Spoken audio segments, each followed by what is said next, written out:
Museo de la Medicina y la Salud de Extremadura. Historia de la farmacia en Extremadura. Comenzamos por el siglo I a.C. Mérida romana. Mérida fue fundada en el año 25 a.C. por Octavio, convirtiéndose en capital de la Lusitania. En el plano sanitario se ha encontrado la estatua del dios Esculapio, numerosas tumbas de médicos, así como variado instrumental para curar y útiles de la ciencia farmacéutica. Llegamos al siglo IV. El Cenodoquio Emeritense. En el siglo IV se funda en Mérida el primer hospital documentado en España. Está perfectamente identificada su planta y se conservan capiteles y pilastras ricamente labradas. Contaba ya con botica para atender a los peregrinos. Repasamos ahora el siglo XIV. La Escuela de Cirugía y Farmacia de Guadalupe. El monasterio de Guadalupe fue el centro en el que se formaron y ejercieron los más importantes médicos, cirujanos y boticarios de la época, y su influencia desde el punto de vista del conocimiento científico y humanista que tuvo lugar en su entorno fue notable desde el siglo XIV. En él se realizaron las primeras autopsias hechas en España y eran muy notables su escuela de cirugía y su botica. La botica del emperador Yuste. En el monasterio de Yuste tuvo lugar el tratamiento médico y muerte del emperador Carlos V, seguramente aquejado de paludismo, además de gota. El inventario de la botica monacal incluía todos los remedios de la época, además de las plantas medicinales, algunas de ellas americanas. También contaba con piedras preciosas, piedras bezoar y una amplia gama de objetos para su limpieza y aseo personal. Hablamos ahora de lo que ocurrió en el siglo XVI. Arias Montano de Fregenal, primer naturalista español. Benito Arias Montano, de Fregenal de la Sierra, cuidaba un jardín botánico en su plantación llamada Campo de Flores. Allí fue donde estudió sus plantas. Su trabajo, Historia Natural, de 1601, estaba lleno de clasificaciones botánicas y zoológicas. Por eso, él fue considerado el primer naturalista de su tiempo. El bálsamo de Arceo, un remedio con 5 siglos de eficacia. Francisco de Arceo, natural de Fregenal de la Sierra, como Arias Montano, se formó en el monasterio de Guadalupe. Además de médico de reconocido prestigio, fue el creador del medicamento extremeño más perdurable en el tiempo.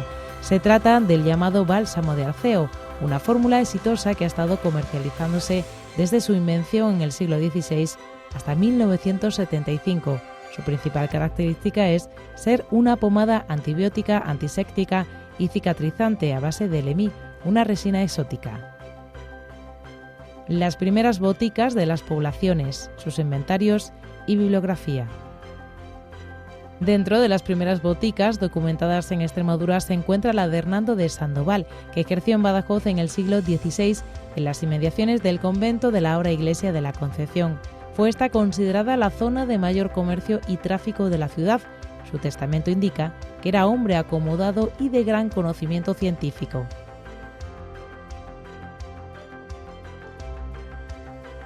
Siglo XVII.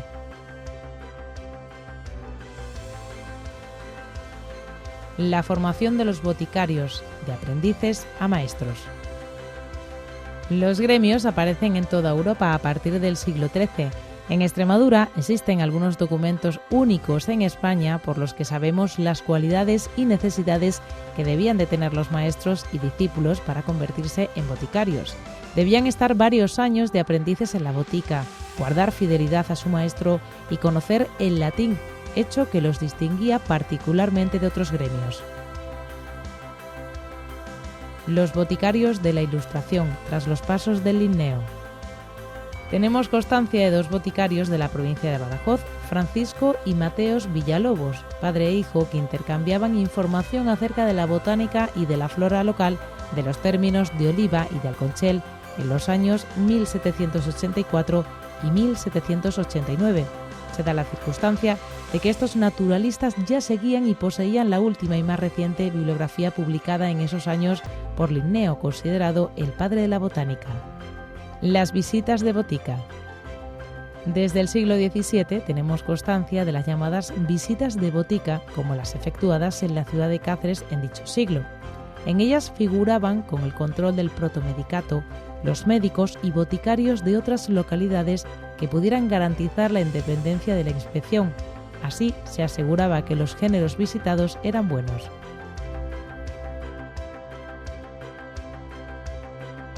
Siglo XVIII. De boticarios a farmacéuticos, la distribución de la química. El Real Colegio de Boticarios de Madrid decidió difundir la química, entonces muy novedosa frente al tradicional uso de plantas medicinales, haciendo varias franquicias por España.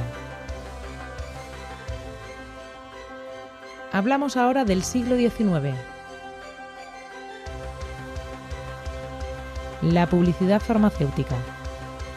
Seguramente la farmacia y los medicamentos fueron el primer sector en utilizar la publicidad como medio de comunicación. Así, Extremadura se hace eco en periódicos, revistas y publicaciones varias de cuántos medicamentos son el último grito en la época para no perder la salud o recuperarla. El inicio de la homeopatía.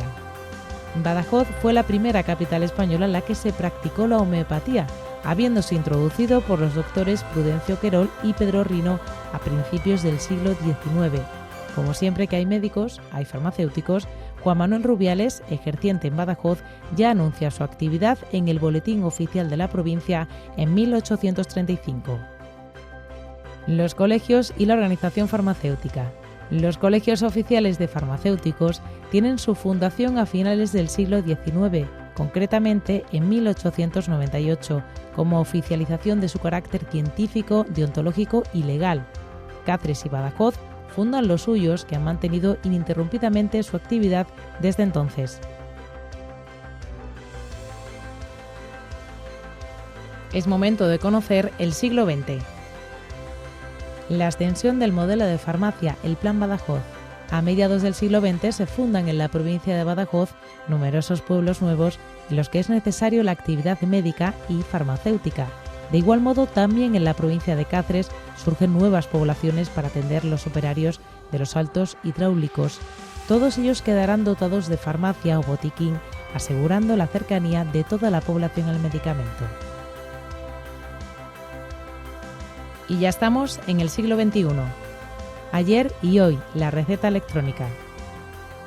Desde el año 2008 funciona la receta electrónica en Extremadura, que conecta más de 1000 puntos en red, centros de salud, consultorios, farmacias y botiquines para asegurar una cobertura regional de la máxima capilaridad. Asimismo, este proceso es el primero interoperable con otros servicios de salud españoles.